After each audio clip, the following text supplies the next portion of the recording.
আজকের যে বিষয়টি আমি আপনাদের সামনে উপস্থাপন করতে চাই, this video is most important for everyone. You have to listen to me attentively. আপনাকে আমার ভিডিওটি খুব মনোযোগ সহকারে দেখতে হবে, জানতে হবে, বুঝতে হবে। আজকে কিন্তু কেউ ছাড় নয়, কাউকে আমি ছাড় দেবো না। আজকে ভিডিওটি সবাইকে দেখার অনুরোধ করবো। এই ভিডিওটি সবার জন্য গুরুত্বপূর্ণ। আসুন, আমাদের সমাজে কি করে জানেন, আমাদের অনেক হুজুর যারা আছেন তাদের সাথে অনেক বৈষম্য করা হয়। কিভাবে বৈষম্য করা হয়? বৈষম্যটি হলো, মনে করেন যে এটা কিন্তু প্রত্যেকে গায়ে দিবেন না, আমি কাউকে অ্যাটাক করে বলছি না, আমি সবার উদ্দেশ্য বলছি, আপনাদের প্রত্যেকের মাইন্ড সেটআপকে উন্নত করুন। ঠিক আছে, মাইন্ডকে উন্নত করুন, মাইন্ডকে চেঞ্জ করুন। If you change your mind, your everything will be change, your everything will be change ইনশাআল্লাহ। Okay, first of all you have to understand my speak. যখন একজন হুজুর আপনার বাসায় আপনার সন্তানকে পড়াইতে যায়, টিচিং করতে যায়, তখন কি করেন? এই যে মাস শেষে বেতন কি বলবো, আর 5 দিন 7 দিন 8 দিন চলে যায়, আরে আল্লাহ, তারপরে কিন্তু বেতন পাওয়া যায় না।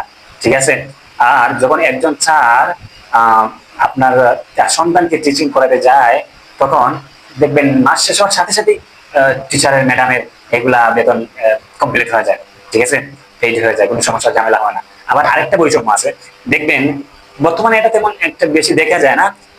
আমি যত জায়গায় পড়াই সব ভাষা আমাকে সম্মান করে, আদর করে, মহব্বত করে, এটা আমি বিশ্বাস করি, আমি জানি। কিন্তু অনেক ক্ষেত্রে আছে এরকম, আমার পরিচিত অনেকে আছে যে কি করে, যখন একজন হুজুর গেল পড়াইতে, তখন তাদেরকে নর্মাল খাবার দেয়। ঠিক আছে, এটা কিন্তু একটা বৈষম্য।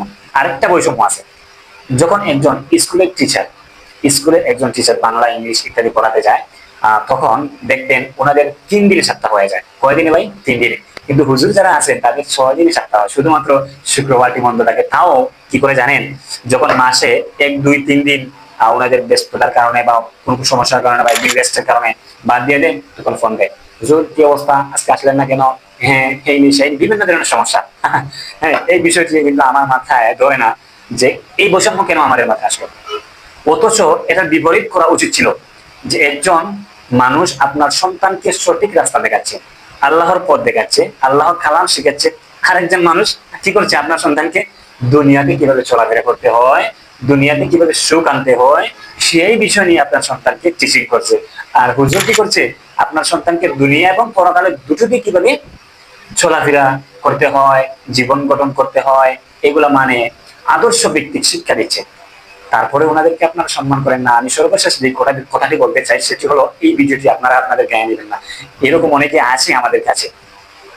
সর্বপ্রথম মহান আল্লাহ আমাকে এবং দ্বিতীয়ত আপনাদের সবাইকে আল্লাহ রাব্বুল আলামিন সহিহ সমঝ দান করুন। আমিন।